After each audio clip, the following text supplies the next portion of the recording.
when we go for the overhook, like from the basic, if this was closed, right? So if I'm controlling this lapel, I'm controlling his head. I want you to think of this, so I do have an overhook and I have control of his head, but I have 2-on-1. Okay. Like I have two controls over one element of his body, which is ultimately coming up to his neck, okay?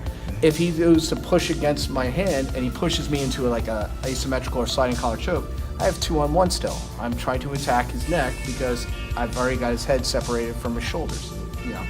This would pull down and start to defend. If for any reason he's really pushing away at this choke, well look, I can go to my scissor sweep motion like we were just doing. I still have like an overhook, but I just have my palm up grip. If he starts to wiggle his hand away, well I still have 2-on-1. I'm setting up for my scissor sweep off of this. If we go for this and he's clearing off, well now I still have my 2-on-1 on his head and neck, so I'm able to go ahead and start to play to the choke.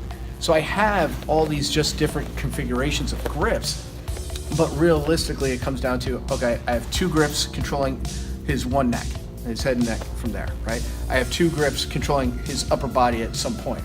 I have 2 grips if I don't get my scissor sweep, let's say I went back to choke and he goes and he pushes his hand away.